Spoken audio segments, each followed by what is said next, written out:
พื่อที่เราจะได้เรียนรู้กับหนังสือเล่มนี้อย่างเต็มที่ครับก่อนอื่นผมอยากให้ทุกท่านถามคำถามเหล่านี้กับตัวเองก่อนเราเคยเจอสถานการณ์ที่รู้ว่าจะต้องทำอะไรให้สำเร็จแต่กลับไม่สามารถเอาชนะความขี้เกียจของตัวเองได้หรือไม่ทุกท่านเคยเจอสถานการณ์แบบนั้นไหมครับหรือบางช่วงเวลารู้ว่าจะต้องมีวินัยออกกำลังกายคุมอาหารทำงานด้วยการใช้ความคิดที่มีประสิทธิภาพแต่ก็หลายครั้งที่ปล่อยให้ตัวเองหลงไปกับความเร่งด่วนหรือหลงไปกับสิ่งเย้ายวนใจแล้วเราก็มาเจ็บปวดกับตัวเองในภายหลัง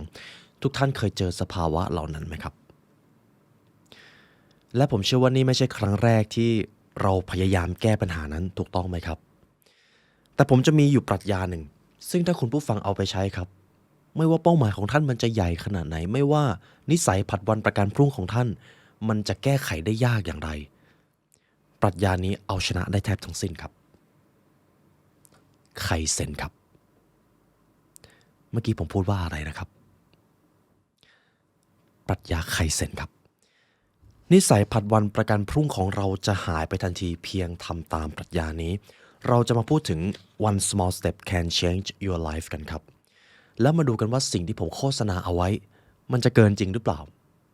และผมอยากให้ทุกท่านได้ลองทำด้วยนะครับเดี๋ยวระหว่างคลิปนี้จะมีเวิร์กช็อปให้ทุกท่านทำผมจะมีประโยคนึงที่อธิบายปรัชญานี้ได้ครอบคลุมที่สุดครับ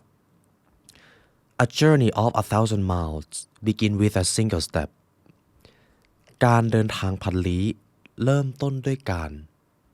เดินก้าวแรกและวินาทีนี้เองทุกท่านกำลังก้าวเท้าก้าวแรกเพื่อที่จะเดินทางไปสู่หนทางพันลี้นั้นครับก่อนอื่นเพื่อที่เราจะเข้าใจไคเซ็นอย่างท่องแท้เราก็จะต้องมาอิงอยู่กับประวัติศาสตร์นะครับบางครั้งการเปลี่ยนแปลง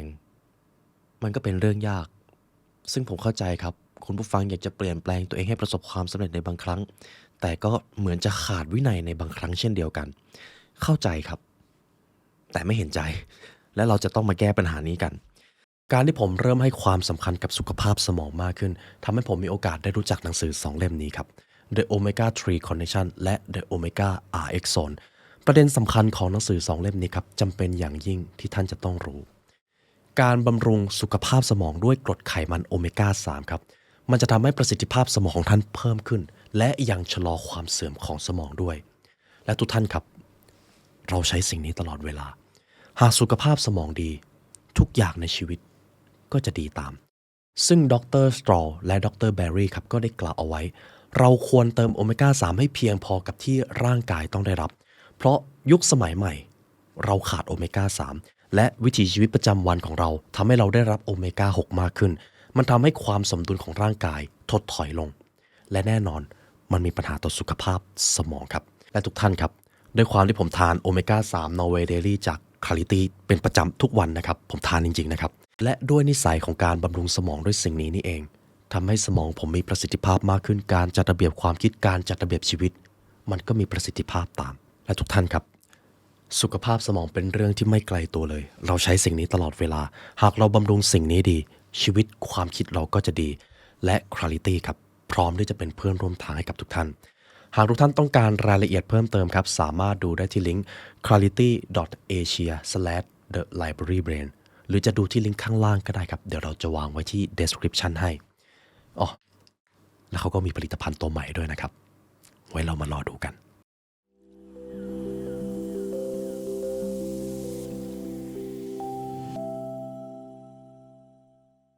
ผมจะมีเรื่องราวหนึ่ง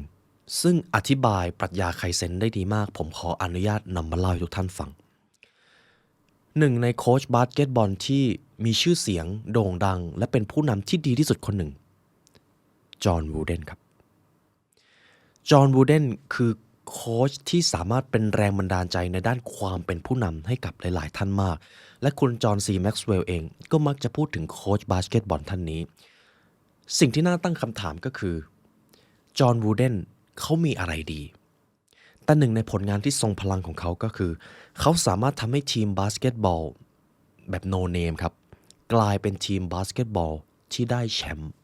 และเป็นแชมป์ในระดับ NBA ด้วยสิ่งที่มันน่าสนใจของเขาก็คือปรัชญาในการดึงศักยภาพของนักกีฬาครับ คุณผู้ฟังลองคิดภาพแบบนี้นะครับคุณเป็นนักบาสเกตบอลในทีมกีฬาทีมหนึ่งและแล้ววันหนึ่งก็มีโค้ชคนหนึ่งที่ชื่อว่าจอห์นวูเดนเดินเข้ามาคุณเคยได้ยินชื่อเสียงเรียงนามของโค้ชคนนี้ว่าเป็นคนที่เข้มงวดมากฝึกหนักและก็มีวิสัยทัศน์เราก็เลยจินตนาการไปว่าเมื่อโค้ชคนนี้เข้ามาเขาจะต้องสร้างการเปลี่ยนแปลงที่ยิ่งใหญ่เขาจะต้องให้เราทำสิ่งใหม่ๆซ้อมแทบเป็นแทบตายแน่ๆเลยซึ่งมันก็เข้าใจได้ถูกต้องไหมครับจนกระทั่งวันนั้นครับโค้ชจอห์นวูเดนเข้ามาในห้องแต่งตัวสิ่งแรกที่เขาปลูกฝังให้นักกีฬาของเขาตระหนักให้มากที่สุดก็คือการใส่ถุงเท้าครับการผูกเชือกรองเท้าให้ดีและก็การทำความสะอาดตู้ล็อกเกอร์ครับและแน่นอนครับมันอาจจะไม่ค่อยเชื่อมโยงกับการฝึกฝนบาสเกตบอลสักเท่าไหร่นักแต่ทุกท่านเชื่อไหมครับการที่โค้ชจอห์นวูเดนเดินเข้ามาแล้วก็บอกให้นักกีฬาทุกคนใส่ใจกับการใส่ถุงเท้าเขาให้เหตุผลแบบนี้หากคุณใส่ถุงเท้าไม่ดีมีรอยย่นและเวลาคุณไปแข่งคุณไปวิ่งถุงเท้ามันก็จะเสียดสีเท้าของคุณพอเท้าของคุณโดนเสียดสีบ่อยๆเข้าเท้าของคุณก็จะเป็นแผลและเมื่อเท้าของคุณเป็นแผลคุณก็เล่นกีฬาได้ไม่เต็มที่และเมื่อคุณเล่นได้ไม่เต็มที่คุณก็กำลังพาทีมไปสู่ความพ่ายแพ้ทั้งหมดเกิดขึ้นจากการที่คุณไม่ดูแลการใส่ถุงเท้าและรองเท้าของคุณให้ดีนี่คือปรัชญาของโค้ชจอห์นวูเดน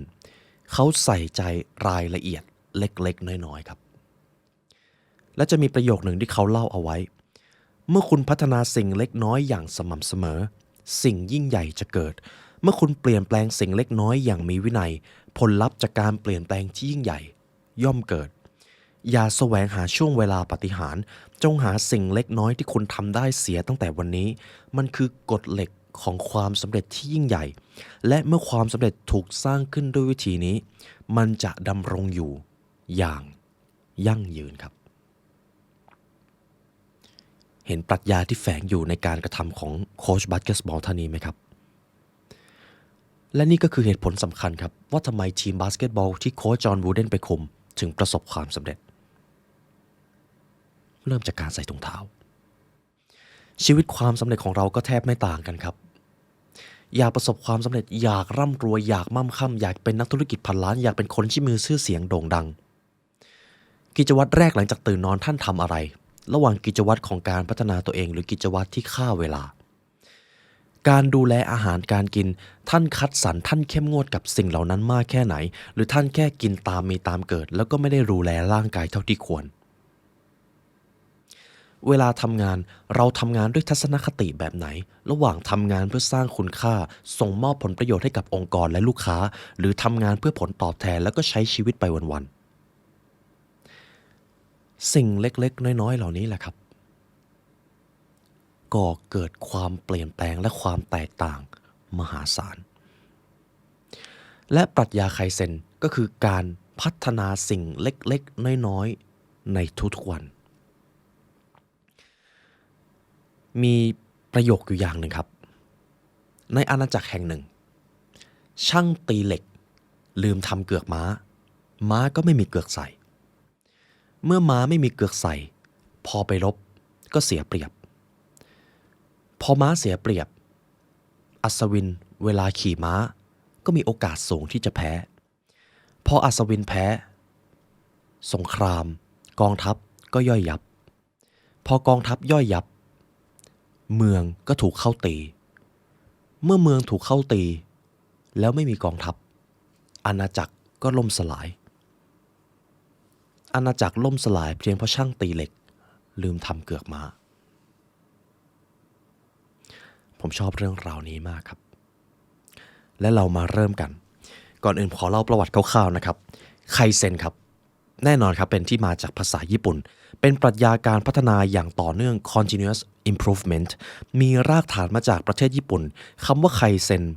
ไคแปลว่าเปลี่ยนแปลงครับส่วนคำว่าเซ็นแปลว่าดีขึ้นซึ่งหมายถึงการเปลี่ยนแปลงเพื่อสิ่งที่ดีขึ้นนั่นเองเข้าใจได้ง่ายถูกต้องไหมครับปรัชญานี้เกิดมาจากหลังสงครามโลกครั้งที่2ในช่วงนั้นครับเราเข้าใจกันดีว่าญี่ปุ่นอยู่ในฝั่งของการแพ้สงคราม และในช่วงนั้นเองญี่ปุ่นต้องการฟื้นฟูเศรษฐกิจและพัฒนาคุณภาพการผลิตในอุตสาหกรรมต่างๆและอิทธิพลจากแนวคิดอย่างหนึ่งจากฝั่งตะวันตกครับก็คือ total quality management คือการจัดการคุณภาพเล็กๆน้อยๆถูกนำมาใช้ในญี่ปุ่นและญี่ปุ่นครับก็ได้ปรับเปลี่ยนให้เข้ากับทางวัฒนธรรมของเขากลายเป็นไคเซ็นพูดได้ง่ายๆก็คือมันอาจจะมีจุดเริ่มต้นบางส่วนมาจากตะวันตกครับเพียงแค่ญี่ปุ่นพอได้รับวัฒนธรรมเล็กๆน้อยๆเหล่านั้นมาก็ได้เริ่มนำมาประยุกต์ใช้จนเกิดเป็นไคเซ็นนั่นเองหนึ่งในองค์กรที่ใช้กลยุทธ์นี้ได้ดีที่สุดก็คือโตโยต้านะครับเขานำไคเซ็นมาใช้เป็นส่วนหนึ่งของ Toyota Production System ซึ่งเน้นการปรับปรุงการผลิตและลดความสูญเสียให้มากที่สุดไม่ว่ามันจะเล็กน้อยขนาดไหนก็ตามไคเซ็นจึงสะท้อนถึงค่านิยมของชาวญี่ปุ่นครับการทำงานเป็นทีมการใส่ใจในรายละเอียดและความเชื่อในพลังของการพัฒนาสิ่งเล็กๆน้อยๆนั่นเองโอเคครับจบเรื่องประวัติศาสตร์และผมเชื่อว่าคุณผู้ฟังบางท่านก็สงสัยว่าจะรู้ไปทำไมการรู้สิ่งเหล่านี้ครับมันจะทำให้เราชื่นชอบความเป็นไคเซ็นมากขึ้นเพราะอะไรครับเพราะมันมีสตอรี่ครับมันมีเรื่องราวและต่อจากนี้ผมจะพาคุณผู้ฟังมาสร้างความเป็นไคเซ็นในตัวเองกันอย่างแรกครับหากคุณผู้ฟังต้องการจะเปลี่ยนแปลงตัวเองต้องการแก้ปัญหาบางอย่างในชีวิตไม่ต้องทำอะไรเลยครับไม่ต้องไปลงมือทำไม่ต้องไปพูดอะไรทั้งนั้นท่านสามารถทำกลยุทธ์นี้ได้ด้วยการถามครับ ask small question เราแทบยังไม่ต้องทำอะไรเลยครับเวลาเจอปัญหาเพียงแค่เรามีคำถามที่ถูกต้องหรือสร้างสรรค์บางทีเราอาจจะเจอทางออกและเราก็ไม่ต้องไปยุ่งวุ่นวายกับการลงมือทำลองผิดลองถูกเพราะเรามีคำถามที่ดีการเริ่มการเปลี่ยนแปลงที่ทรงพลังที่สุดและทำได้ง่ายที่สุดคือการตั้งคำถามเมื่อเราตั้งคำถามในเชิงของการแก้ปัญหาความกลัวจะไม่เกิดและเราจะมีพลังในการคิดหาทางออกมากกว่าการบ่นครับข้อนี้เหมือนเราจะรู้อยู่แล้วใช่ไหมครับเวลาเจอปัญหาก็ตั้งคำถามเพื่อที่จะแก้ปัญหาแต่ก็หลายครั้งเหมือนกันที่เราเห็นคนอื่นพร่ำบ่นโทษสิ่งนั้นโทษสิ่งนี้และบางครั้งเราก็เป็นคนคนนั้นไปด้วยคำถามก็คือคุณผู้ฟังลองคิดถึงปัญหาล่าสุดที่ท่านเพิ่งเจอครับท่านตอบสนองอย่างไรระหว่างการถามคำถามเพื่อแก้ปัญหาหรือการโทษสิ่งอื่นๆ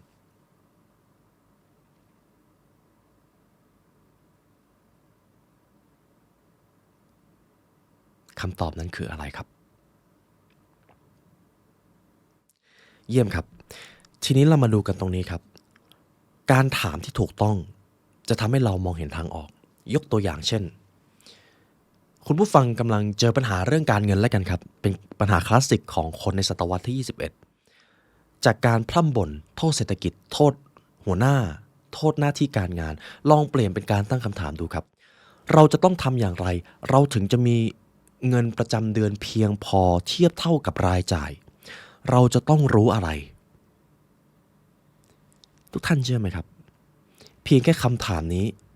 มันจะนำมาซึ่งคำตอบและความเป็นไปได้ใหม่โดยที่ยังแทบไม่ได้ทำอะไรเลยครับเพราะสมองได้คิดนั่นเองสมมุติรู้สึกไม่มีความสุขกับหน้าที่การงานเราจะต้องทำอย่างไรถึงจะรู้คุณค่าในงานที่ทำหรือถามง่ายๆเลยครับงานที่เราทำสร้างคุณค่าให้กับใครได้บ้างมันก็เป็นคำถามถูกต้องไหมครับเท่านี้เลยครับหรือเวลาเจอปัญหาในการทำงาน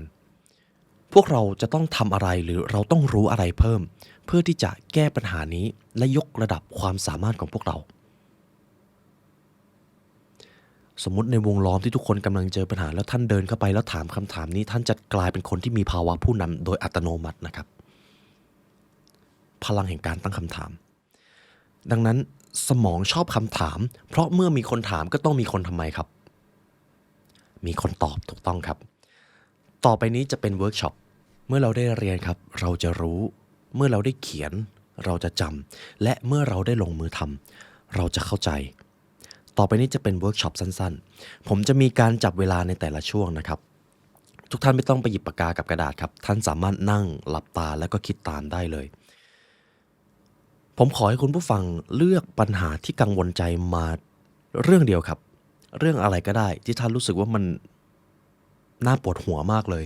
แล้วก็วิตกกังวลมากๆผมจะให้เวลา30วินาทีนะครับขอให้ทุกท่านหลับตาได้เลยครับแล้วลองดูครับจิตใต้สำนึกส่งปัญหาอะไรมาให้ท่าน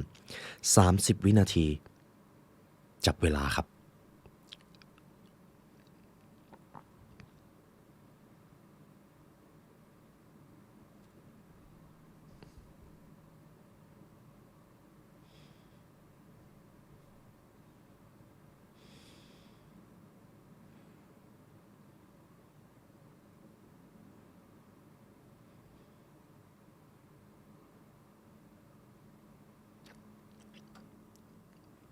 เอาล่ะครับและทีนี้ผมเชื่อว่าปัญหานั้นได้ผุดขึ้นมาในความคิดของท่านแล้วผมอาจจะรบกวนคุณผู้ฟังอย่างหนึ่งครับช่วยหยิบปากกากับดินสอหรือกระดาษมาให้ผมทีครับแล้วก็วางไว้ตรงหน้าท่านเลยและไม่ว่าท่านคิดอะไรออกจากชุดคำถามต่อไปนะครับขอให้เขียนลงไป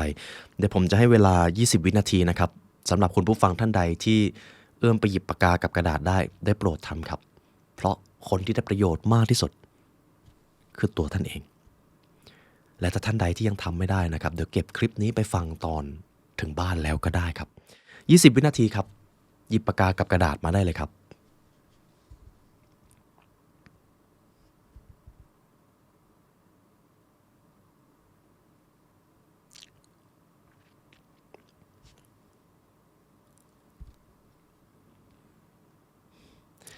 เยี่ยมครับ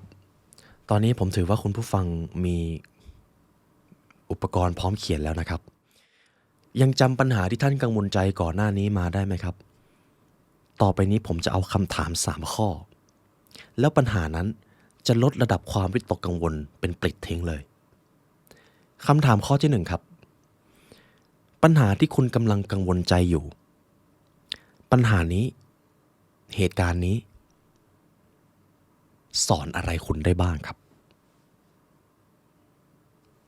เขียนลงไปได้เลยครับจะกี่ข้อก็ได้ครับ20วินาทีครับจับเวลา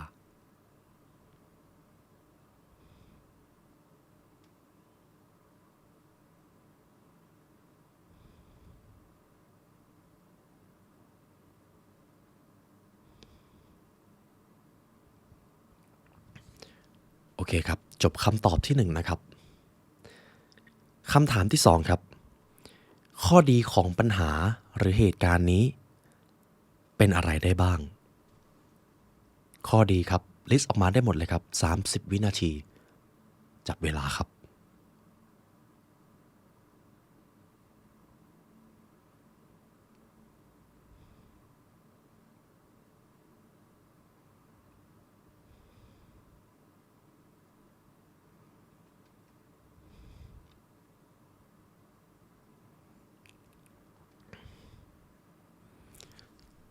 เยี่ยมครับ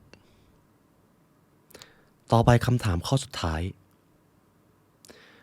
จากปัญหานี้คุณเห็นข้อดีคุณเห็นบทเรียนจากปัญหาที่เกิดขึ้นจากนี้ไปคุณต้องทำอย่างไรครับ30วินาที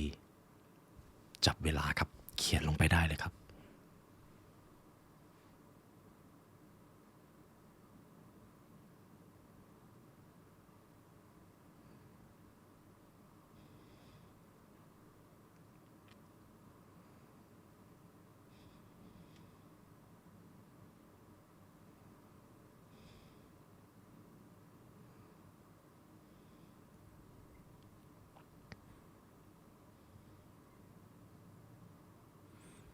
3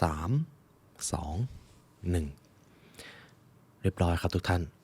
เราได้หาข้อดีเราได้หาวิธีแก้ปัญหาไปเป็นที่เรียบร้อยแล้วถูกต้องไหมครับหรือถ้ายังรู้สึกว่าเวลาน้อยเกินไปพอสคลิปแล้วค่อยเขียนก็ได้ครับเดี๋ยวคลิปมันยาวเกินครับไม่ใช่อะไรอันนี้คือเวิร์กช็อปที่1ทุกท่านเห็นอะไรไหมครับ P พียงแค่เรามีคำถามที่สร้างสรรค์เราก็มองเห็นข้อดีเราเริ่มมองโลกในแง่ดีเราเริ่มเห็นบทเรียนที่จะเอามาต่อยอดและที่สำคัญเราเริ่มเห็นเขาลางอ่อนๆว่าเราจะต้องทำอะไรต่อโดยที่ผมไม่ได้บอกเลยครับผมไม่รู้ด้วยซ้ำว่าคุณผู้ฟังกำลังมีปัญหาอะไรผมแค่ใช้อะไรครับคำถามเห็นความทรงพลังของเจ้าสิ่งนี้ไหมครับทีนี้เราใช้คำถามในเชิงแก้ปัญหาไปแล้วอีกเวิร์กช็อปตัวหนึ่งครับเรามาเอาคำถามสร้างความสำเร็จจะได้หรือเปล่าคำตอบคือผมจะให้คุณผู้ฟังหาคำตอบนั่นเองทีนี้ครับผมขอให้คุณผู้ฟังเลือกความสำเร็จอะไรก็ได้ที่ท่านต้องการมาในชีวิตนี้ครับการเงินสุขภาพความสัมพันธ์การผจญภัยความรักการได้เจอประสบการณ์ใหม่ๆการมีหน้าที่การงานที่ดีการมีชื่อเสียงอะไรก็ได้ครับขอแค่อย่างเดียวก่อนเลือกความสำเร็จมาอย่างเดียวครับ30วินาทีลองดูนะครับจิตใต้สำนึกเลือกอะไรมาให้ท่าน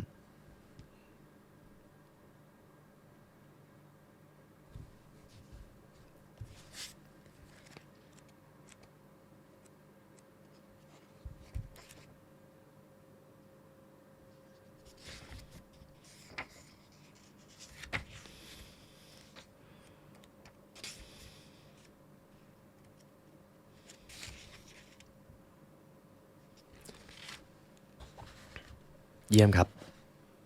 คุณผู้ฟังได้นิยามความสำเร็จออกมา1ข้อแล้วถูกต้องไหมครับทีนี้ลองตอบคำถาม3ข้อที่ผมจะส่งให้กับทุกท่านคำถามที่1มันจะต้องมีอะไรเกิดขึ้นเหรอครับคุณถึงจะบอกว่าคุณสำเร็จในเป้าหมายนั้นแล้วต้องมีอะไรเกิดขึ้นบ้างครับ20วินาทีจับเวลาครับ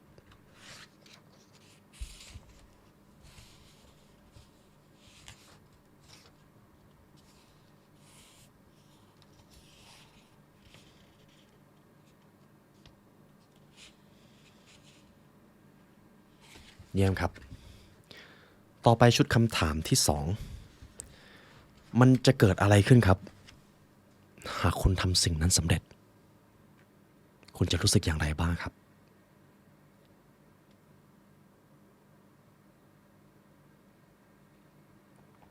เขียนลงไปได้เลยครับและทีนี้คำถามสุดท้ายอะไรคือสิ่งที่คุณเริ่มต้นทำได้ทันทีเลย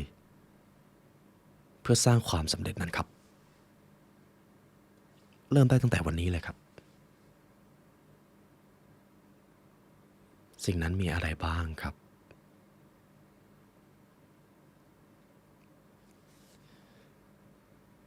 จบครับคำถามที่1คำถามที่2ทำให้เราเห็นถึงผลลัพธ์และความรู้สึกว่าถ้าเราสำเร็จในสิ่งนั้นมันจะเกิดอะไรขึ้นส่วนคำถามที่3มันทำให้เราได้เริ่มมารู้แล้วว่าตอนนี้ทำอะไรได้บ้างเพื่อให้อนาคตเป็นไปตามที่เราปรารถนาและทุกท่านก็เห็นทางออกเห็นคำตอบนั้นเพราะอะไรครับเพราะเรามีคำถามที่ดีให้กับตัวเราเองและย้ำอีกรอบครับผมไม่รู้ด้วยซ้ำว่าคุณผู้ฟังมีเป้าหมายอะไรหรือจริงๆท่านสามารถคอมเมนต์บอกเพื่อนๆได้นะครับเพื่อจะเป็นแรงบันดาลใจให้กับทุกท่านได้จบครับเรื่องของ ask small question หลังจากนี้หากต้องการยกระดับอยากสร้างการเปลี่ยนแปลงใหม่ๆเริ่มต้นด้วยการตั้งคำถามที่ดีครับและท่านจะเห็นทางออกต่อไปเรามาดูข้อต่อไปครับ think small thoughts ยกระดับความคิดเล็กๆน้อยๆคุณผู้ฟังพูดตามผมได้เลยครับเราจะเป็นไปตามสิ่งที่เราคิดดังนั้นการยกระดับความคิดของเราในทุกวันจึงเป็นเรื่องสำคัญจริงหรือไม่จริงครับในส่วนนี้ครับหนังสือได้เล่าเอาไว้ว่าการยกระดับความคิดโดยเฉพาะการจินตนาการภาพความสำเร็จหรือสิ่งที่เราต้องการมันเหมือนจะไม่มีอะไรเกิดขึ้นในโลกกายภาพแต่ต่อจากนี้จะมีเรื่องราวหนึ่งของนักกีฬาโอลิมปิกที่ใช้เทคนิคนี้ครับจนเขากลายเป็นนักกีฬาก้องโลกของโลกใบนี้ไมเคิลเฟลป์ครับไมเคิลเฟลป์ครับถูกมองว่าเป็นตำนานในเรื่องของนักกีฬาว่ายน้ำได้เหรียญทองเยอะที่สุดในประวัติศาสตร์โอลิมปิกด้วยคำถามก็คือ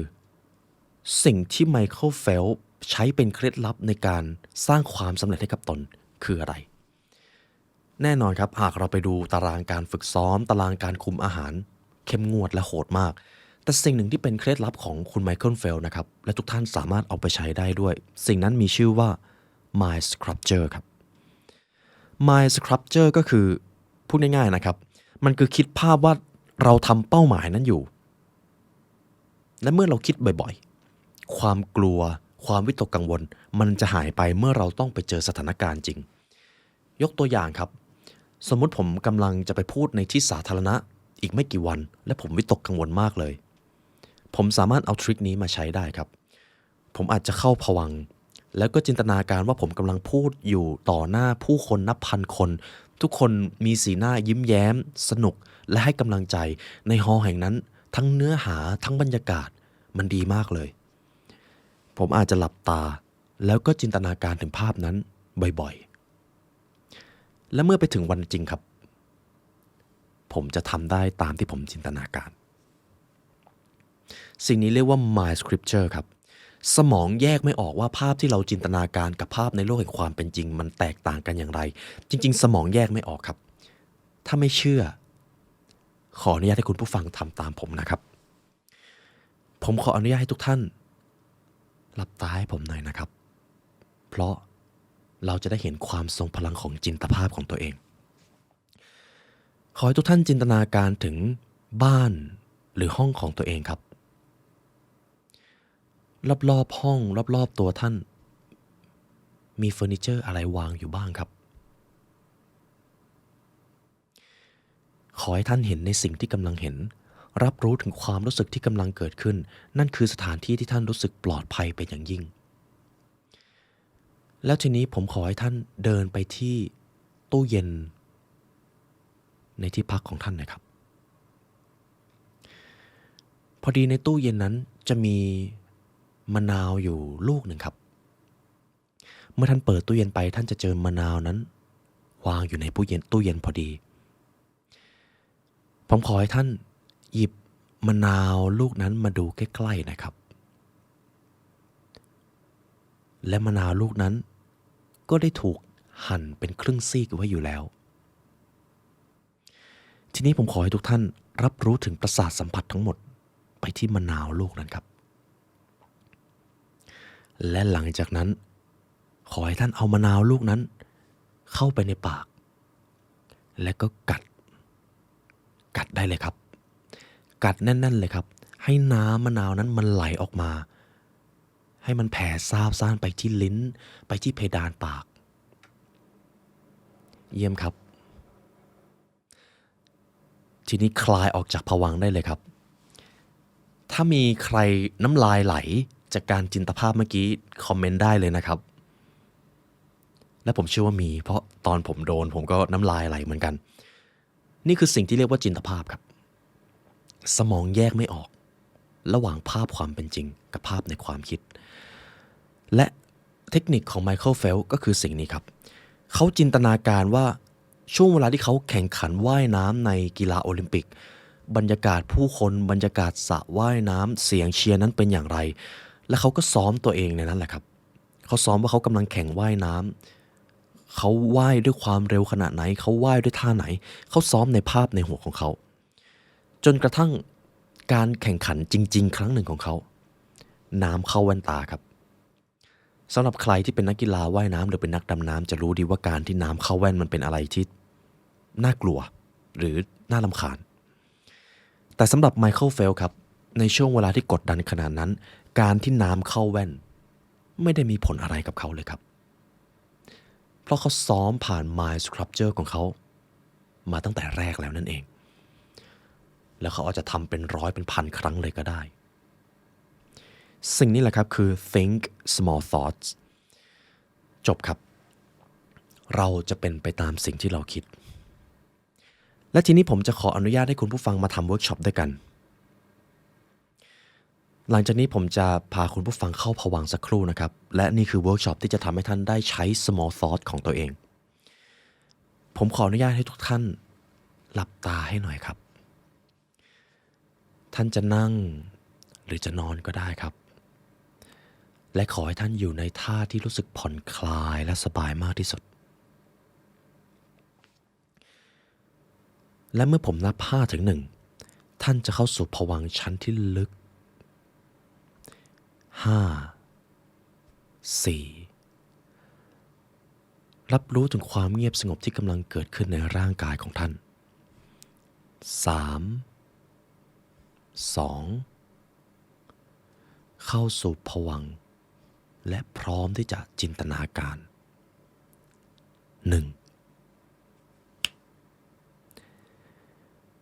ผมขอให้คุณคิดถึงภาพตัวคุณที่ยอดเยี่ยมที่สุดคนคนนั้น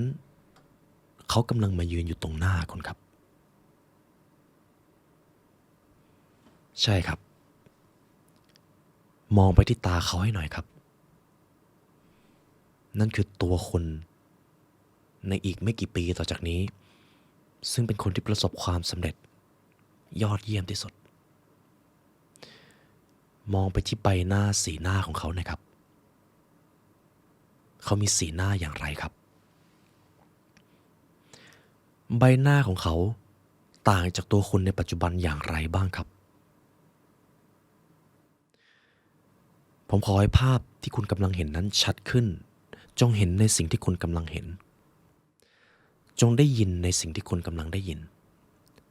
หรือถ้าคุณไม่ได้คิดเป็นภาพหรือเป็นเสียงขอให้คุณรับรู้ถึงความรู้สึกที่กำลังเกิดขึ้นความรู้สึกภาพที่เห็นเสียงที่ได้ยินนั้นกำลังชัดขึ้นอีกในระดับ1 2 3 4 และ 5เขาแต่งกายอย่างไรครับและเมื่อคุณได้เห็นคนคนนั้นแล้วผมขอให้คุณเดินเข้าไปใกล้ๆเขาหน่อยครับและถามเขาให้ทีหากคุณในตอนนี้ในช่วงเวลาปัจจุบันต้องการยกระดับความสำเร็จให้กับตัวเองคุณจะต้องรู้อะไรบ้างและคุณจะต้องทำอะไรบ้างถามเขาให้หน่อยครับ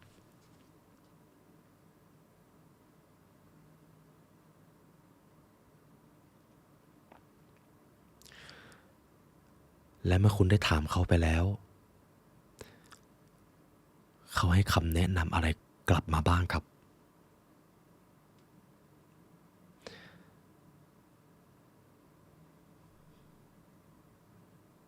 เยี่ยมครับเมื่อผมนับ1 ถึง 5คุณจะกลับมาอยู่ในห้องเดิมคุณจะรับคำแนะนำที่ตัวตนที่ยอดเยี่ยมที่สุดของคุณได้ให้และคุณจะเขียนลงไปในกระดาษที่อยู่ตรงหน้าของคุณ1 2คุณกำลังรู้สึกสดชื่นและกระตือรือร้นอย่างที่ไม่เคยเป็นมาก่อน3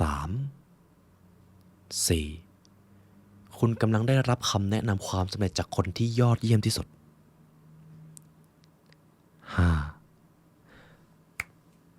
ลืมตาได้เลยครับคุณผู้ฟังครับตัวตนคนนั้นเขาให้คำแนะนำอะไรกับท่านมาบ้างครับเขียนลงไปในกระดาษได้เลยครับ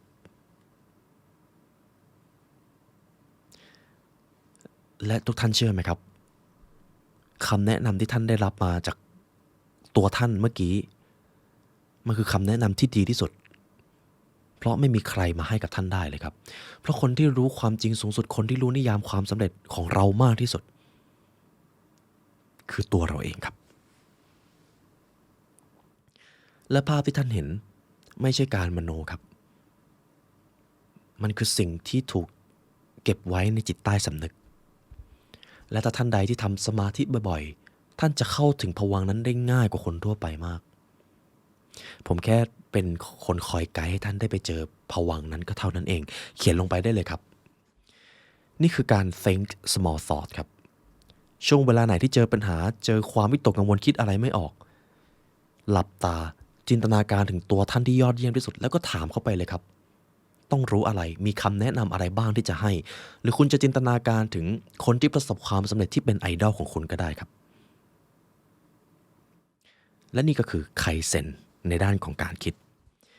ทีนี้เรามาดูส่วนต่อไปครับ take small actions เราได้เริ่มขั้นตอนการลงมือทำจริงๆแล้วครับเรายกระดับการคิดเรายกระดับการตั้งคำถามทีนี้เรามาเริ่มลงมือทำจริงๆกันปรัชญาของไคเซ็นครับเอกลักษณ์ของเขาเลยก็คือผมก็จะถามคุณผู้ฟังแบบนี้คุณผู้ฟังอยากมีสุขภาพดีไหมครับตอบผมได้เลยครับถ้าท่านขับรถอยู่ท่านตอบผมได้เลยครับไม่ต้องห่วงคนข้างๆครับคุณผู้ฟังอยากมีความฟิตในร่างกายไหมครับคุณผู้ฟังอยากมีรูปร่างที่ดีไหมครับแน่นอนครับใครๆก็อยากผมเองก็อยากแต่ปัญหาก็คือก็ไม่ใช่ทุกคนที่จะได้ในสิ่งนั้นจริงหรือไม่จริงครับเอาแบบนี้ไหมครับสำหรับท่านใดที่รู้ว่าต้องเริ่มต้นออกกำลังกายมานานมากแล้วแต่ก็ยังผัดผ่อนเคล็ดลับนี้จะทำให้ท่านไม่มีข้ออ้างเลยอยากออกกำลังกายใช่ไหมครับงั้นลองเริ่มต้นด้วยการเดินย่ำเท้าหน้าทีวีหรือหน้าโซฟาก็ได้สัก1 นาทีพอครับเดินย่ำเท้าเสร็จและ1 นาทีท่านจะไปทำอะไรต่อก็ได้ครับแต่ขอแค่ว่าวันหนึ่งจะต้องมีช่วงเวลาที่ท่านจะได้เดินย่ำเท้าอยู่แค่นั้นแหละครับหรือถ้าคุณผู้ฟังอยากจะเริ่มต้นวิ่งเอางี้ไหมครับวันนี้หรือวันพรุ่งนี้เปลี่ยนชุดวิ่งแล้วก็เดินลงไปล่างคอนโดหรือไปเดินหน้าบ้านสัก1 นาทีเสร็จแล้วค่อยกลับมาครับ1 นาทีพอครับไม่มีใครไม่มีเวลา1 นาทีแน่ๆครับถูกต้องไหมครับขอแค่1 นาทีพอครับทำได้ไหมครับ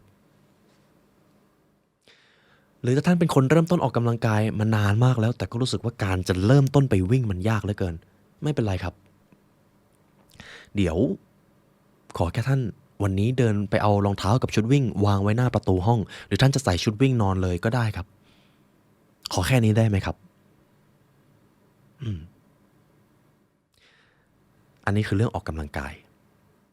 เดี๋ยวผมจะให้ทุกท่านหาวิธีของตัวเองนะครับอยากคุมอาหารคุณผู้ฟังอยากจะคุมอาหารแล้วรู้ว่าการกินปริมาณที่เหมาะสมจะทำให้เราสุขภาพดีแล้วก็มีรูปร่างที่ดีและผมเข้าใจว่าบางทีมันก็ไม่ง่ายครับเอาแบบนี้ไหมครับไม่ต้องคุมอาหารก็ได้ครับแต่วันนี้ขอให้ท่านเริ่มไปจัดการตู้เย็นของตัวเองได้ไหมครับเอาอาหารขยะออกถ้าอยากกินค่อยไปซื้อแล้วก็ขอให้ท่านเอาผักเอาผลไม้เอาอาหารที่ดีไว้ในตู้เย็นยังไม่ต้องคุมอาหารครับแค่เอาของดีๆมาไว้ในตู้เย็นเองอืมหรือถ้าคุณผู้ฟังอยากจะเพิ่มความแอดวานซ์ไปอีกเอางี้ไหมครับไม่ต้องคุมอาหารก็ได้ครับแต่ขอแค่หยิบโทรศัพท์แล้วก็โหลดแอปพลิเคชันในการจดอาหารมาแล้วเวลาท่านกินอะไรเข้าไปก็แค่จดครับว่าอาหารนี้มีแคลอรี่เท่าไหร่มีปริมาณสารอาหารแค่ไหนมีหลายแอปเลยครับที่สามารถ track แคลอรี่อาหารได้และก็ยังไม่ต้องคุมครับแค่ track แค่จดทำได้ไหมครับอันนี้คือเรื่องของการคุมอาหารอยากอ่านหนังสือเหรอครับอ๋อไม่ต้องอ่านจบเล่มก็ได้ครับแต่เอาแบบนี้ไหมครับผมขอให้ทุกท่านหยิบหนังสือมาสักเล่มที่ท่านอยากอ่านและตอนนี้หากท่านยังอ่านไม่ได้เอาไปไว้ที่นอนก็ได้ครับเอาไปไว้ในที่ที่ท่านเห็นง่ายๆไว้บนโต๊ะกินข้าวหรืออะไรก็ได้ครับและขอแค่วันละ1 หน้าทำได้ไหมครับ take small actions ครับการกระทำเล็กๆน้อยๆนี้อยากออกกำลังกายแต่เดินย่ำเท้าหน้าทีวี1 นาทีเนี่ยนะแล้วมันจะได้ผลลัพธ์เหรอเชื่อไหมครับสมองมนุษย์ครับอะไรที่มันเริ่มไปแล้วเขาจะไม่อยากหยุดช่วงเวลาที่ยากที่สุดในการลงมือทำมันก็คือช่วงเริ่มแหละครับเพราะมันมีแรงต้านเยอะแต่ถ้าเราลองเปลี่ยนความคิดหรือคุยกับตัวเองใหม่ไม่ไปวิ่งก็ได้แค่เปลี่ยนรองเท้าวิ่งเปลี่ยนชุดวิ่งแล้วเดี๋ยวค่อยกลับมานอนถ้าคุณล้างหน้าแปรงฟันเปลี่ยนรองเท้าเปลี่ยนชุดวิ่งแล้วคุณไม่กลับมานอนหรอกครับยกเว้นว่าคุณจะนอนไม่พอทีนี้ผมอยากให้คุณผู้ฟังเขียนลงไปในกระดาษเหมือนเดิมเลยครับ3 กิจวัตรที่ท่านอยากสร้างให้เกิดขึ้นกับตัวเองคืออะไรครับผมอาจจะมีทางเลือกให้นะครับออกกำลังกายคุมอาหารอ่านหนังสือฟังพอดแคสต์แนะนำช่องหนึ่งครับชื่อช่อง The Library แล้วก็ อืมนอนดีอะไรก็ได้ครับลิสต์ออกมาได้เลยครับกิจวัตรที่ท่านต้องการ3ข้อ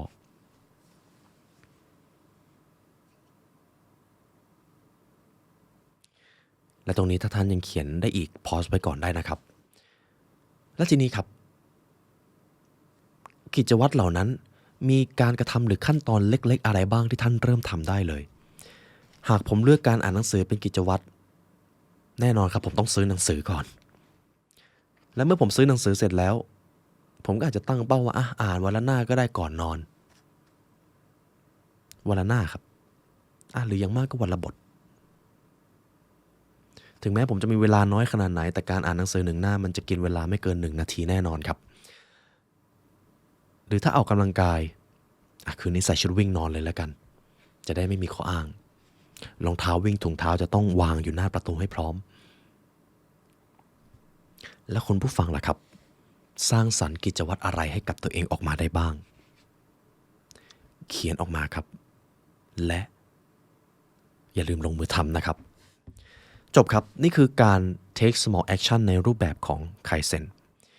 ทีนี้เรามาดูข้อต่อไปครับข้อนี้ผมชอบหากยังทำเวิร์กช็อปไม่เสร็จพอสแล้วก็ค่อยมาเรียนต่อได้ครับในข้อต่อไปก็คือ solve small problem ครับแก้ปัญหาจากจุดเล็กๆน้อยๆในบางครั้งชีวิตของเราก็เจอปัญหาใหญ่ในธุรกิจของเราก็เจอปัญหาที่ไม่คาดคิดในการทำงานของเราก็เจอปัญหาที่ชวนปวดหัวซึ่งผมเข้าใจครับแต่ทีนี้ผมจะมีประโยคหนึ่งครับให้ทุกท่านเห็นว่าการแก้ปัญหาที่ใหญ่นั้นบางทีการทำเรื่องเล็กๆบ่อยๆปัญหาที่ใหญ่ก็อาจจะหายไปได้ Do what difficult while it easy Do what is great while it small จงทำสิ่งที่ยากในตอนที่มันยังง่ายจงทำในสิ่งที่ยิ่งใหญ่ในตอนที่มันยังเป็นเรื่องเล็กน้อยครับนี่คือคำกล่าวของท่านซุนวูนะครับทีนี้ผมอยากให้คุณผู้ฟังลองสังเกตอะไรบางอย่างขอให้ทุกท่านนึกภาพถึงปัญหาใหญ่ๆในชีวิตที่มันเกิดขึ้นครับความสัมพันธ์ความผิดพลาดในการทำงานเรื่องการเงินที่มันผิดพลาดไปลองดูว่าปัญหาใหญ่ๆที่มันเคยเกิดขึ้นนะครับจริงๆแล้วมันมีสัญญาณเตือนจากเรื่องเล็กๆทุกครั้งครับลองสังเกตดูครับมันมีสัญญาณเตือนเล็กๆบอกเราตลอดครับว่ามันจะมีปัญหาบางอย่างเกิดขึ้นความสัมพันธ์นี่ดูได้ง่ายเลยคนคนนี้เหมือนจะแปลกไปแต่เราก็คิดว่าเราน่าจะคิดไปเองและสุดท้ายปัญหานั้นก็เกิดขึ้นจริงการเงินก็เหมือนกันของมันต้องมีใช้จ่ายนิดหน่อยไม่เป็นอะไรหรอกแต่เราก็รู้สึกผิดอยู่ในใจไอ้เจ้าความรู้สึกผิดนั่นแหละครับคือสัญญาณเตือนและถ้าเราไม่ฟังปัญหาใหญ่ก็จะเกิดนั่นเองหน้าที่การงานก็เช่นเดียวกันครับผัดผ่อนไปสักนิดสักหน่อยไม่เป็นไรหรอกแต่ลึกๆเราก็รู้สึกว่าความเร่งรีบมันก็ลุมเร้าอยู่นะจนสุดท้ายใกล้เดดไลน์เราก็ต้องมาโดนไฟลนก้นต้องรีบทำเหมือนเดิมทุกปัญหาใหญ่มีสัญญาณเตือนครับผมจะมีตัวอย่างหนึ่งก็คือเป็นการสัมภาษณ์งานตรงนี้สำคัญมากนะครับตัวอย่างการสัมภาษณ์งานเขาจะมีการใช้ปรัชญาไคเซ็นเยอะมากโดยเฉพาะทางฝั่งญี่ปุ่นจริงๆทางฝั่งตะวันตกก็ใช้หากคุณผู้ฟังอยากจะเป็นคนที่เวลาไปถูกสัมภาษณ์แล้วมีความโปรเฟชชั่นอลมีความเป็นมืออาชีพต่อไปนี่คือสิ่งที่เขาจะดูครับต่อไปนี่คือตัวอย่างการสัมภาษณ์งานและจะเป็นตัวตัดสินเลยว่าคุณจะได้รับเข้าไปทำงานหรือไม่อย่างแรกก็คือผู้ถูกสัมภาษณ์ครับในช่วงท้ายๆของการสัมภาษณ์ก็จะมีการถามว่าคุณมาสัมภาษณ์กับเราในวันนี้มีคำถามอะไรที่อยากจะถามองค์กรหรือไม่และต่อจากนี้จะเป็นช่วงเวลาชี้เป็นชี้ตายครับหากผู้ถูกสัมภาษณ์เลือกที่จะถามเขาจะเลือกอยู่2 อย่างหลักๆนะครับอย่างที่1เขาอาจจะถามเป้าหมายขององค์กรหรือสถานการณ์ขององค์กรอันนี้คือคำถามที่ดีแต่คำถามประเภทที่2ครับองค์กรนี้มีสวัสดิการอย่างไรบ้างครับผู้ถูกสัมภาษณ์คนไหนก็ตามนะครับที่เลือกถามคำถามว่าองค์กรนี้มีสวัสดิการอะไรบ้างคุณแทบโดนตัดสิทธิ์ไปเป็นที่เรียบร้อยแล้วครับ เพราะสุดท้ายแล้วผู้สัมภาษณ์ก็จะตัดสินเลยว่าโอ้โหนี่คุณเข้ามาสัมภาษณ์เพื่อที่จะหวังผลประโยชน์โดยที่ไม่ศึกษาเรื่องขององค์กรอะไรเลยเรามีสิทธิ์ถามครับเรามีสิทธิ์รู้สวัสดิการแต่เราก็มีสิทธิ์ถูกตัดสินเช่นเดียวกันอันนี้คือเขาเรียกว่าเป็นสัญญาณเป็นสัญญาณเตือนตัวที่1แล้วกันครับเวลาผู้ถูกสัมภาษณ์ถามเขาเลือกที่จะถามอะไรสัญญาณที่2หรือสัญญาณที่2ผู้ถูกสัมภาษณ์เตรียมตัวเข้าสัมภาษณ์หรือไม่เขาแต่งตัวอย่างไรอันนี้ดูได้ง่ายครับเขามีบุคลิกพร้อมในการตอบคำถามมากน้อยแค่ไหนและเขาได้เตรียมคำตอบอะไรมาบ้างในการสัมภาษณ์ตัวต่อตัวมันอาจจะมีการเตรียมตัวอยู่แล้วครับแต่ทุกวันนี้จะมีการสัมภาษณ์ออนไลน์ตรงนี้หลายคนทำพลาดมากครับผมขออนุญาตเอาประสบการณ์ที่ผมสัมภาษณ์งานมาให้ฟังแล้วกันนะครับผมกับ HR บางครั้งก็จะสัมภาษณ์ร่วมกันและส่วนใหญ่ก็จะเป็นสัมภาษณ์ออนไลน์ครับในรอบแรกซึ่งการสัมภาษณ์ออนไลน์สิ่งที่ชี้วัดการเตรียมตัวของคนได้ดีมากก็คือเวลาเขาเปิดกล้องคุยอย่างแรกเลยเขาเปิดกล้องหรือปิดกล้องถ้าปิดกล้องนี่ก็แทบจะโดนตัดสิทธิ์แล้วครับและถ้าเขาเปิดกล้องเขาเตรียมมุมกล้องของตัวเองหรือเปล่าหรือเขาถือเซลฟี่แล้วก็กล้องสั่นไปสั่นมาและเขานั่งบนเก้าอี้หรือนั่งบนพื้นอันนี้ก็ดูได้ครับและอย่างต่อไปก็คือเขาแต่งตัวดีหรือเปล่าอาจจะไม่ได้เป็นทางการมากครับแต่การแต่งตัวให้เกียรติมันก็เป็นสัญญาณที่ดีการเตรียมตัวเข้าสัมภาษณ์ครับมันเป็นเรื่องเล็กๆน้อยๆมากเลยครับหากลองสังเกตดีๆสัญญาณที่3ผู้ถูกสัมภาษณ์รู้จักเจ้าขององค์กรหรือผู้บริหารในองค์กรบ้างหรือไม่เพราะชื่อของผู้บริหารชื่อของผู้นำครับมักจะถูกเขียนไว้อยู่แล้วครับในข้อมูลของบริษัทหากเขาไม่รู้ก็มีความหมายว่าเขายังไม่ได้เตรียมตัวมาดีมากพอนั่นเองและข้อที่4ข้อนี้สำคัญมากครับในช่วงระยะเวลาของการสัมภาษณ์เขาถามถึงสถานการณ์ขององค์กรหรือปณิธานขององค์กรบ้างหรือไม่หรือเอาแต่พูดโฆษณาตัวเอง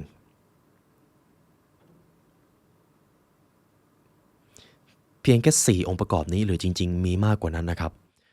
มันก็แทบจะเป็นตัวตัดสินได้เลยครับว่าเขาจะผ่านการสัมภาษณ์หรือไม่เพราะเราคงไม่อยากให้เขาเข้ามาแล้วก็ก่อให้เกิดปัญหาแล้วค่อยตัดสินใจถูกต้องไหมครับเราเลยจะต้องเอาสิ่งเล็กๆน้อยๆเหล่านี้มาเป็นตัวชี้วัดและทุกที่เขาก็ใช้กันครับและมันก็คือไคเซ็นนั่นเองพูดตามผมได้เลยครับ anything you do is everything you do การกระทำบางสิ่งสะท้อนทุกสิ่งการกระทำเล็กๆที่เราคิดว่ามันเหมือนจะไม่มีอะไรนั่นแหละครับมันอาจจะสะท้อนอะไรมากกว่าที่เราคิดก็ได้นี่คือ solve small problems ครับการแก้ไขปัญหาเล็กๆน้อยๆการใส่ใจรายละเอียดเล็กๆน้อยๆจะเป็นการป้องกันปัญหาใหญ่ๆที่มันอาจจะเกิดขึ้นนั่นเองทีนี้ข้อสุดท้ายครับ bestow small rewards ตั้งคำถามดีๆกับตัวเราเองแล้วคิดเรื่องดีๆแล้วทำเรื่องเล็กๆน้อยๆแก้ปัญหาตั้งแต่มันยังง่ายสุดท้ายแล้วความสำเร็จมันก็จะเกิดครับและอย่าลืมให้รางวัลตัวเองด้วยนะครับเวลาทำอะไรสำเร็จแล้วเรามีรางวัลเล็กๆให้กับตัวเองสมองจะเชื่อว่าเราทำสิ่งนี้แล้วเรารู้สึกดีงั้นเปลี่ยนให้เป็นนิสัยดีกว่าเจ้านายจะได้เอารางวัลมาให้เรารางวัลเล็กๆอะไรก็ได้ครับกินอาหารที่ชอบซื้อของเล็กๆน้อยๆที่ชอบอย่าซื้อของชิ้นใหญ่มากนะครับซื้อหนังสือที่ชอบไปเที่ยวในที่ที่ชอบใช้เวลากับเรื่องที่ชอบทั้งหมดนั้นจะต้องเกิดขึ้นหลังจากที่ท่านทำบางอย่างสำเร็จแล้วครับและไคเซ็นก็จะหลอมรวมกันเป็นกลยุทธ์ความสำเร็จในชีวิตของคนผู้ฟังเองและนี่ก็คือเรื่องราวจากหนังสือไคเซ็นนะครับ One Small Step Can Change Your Life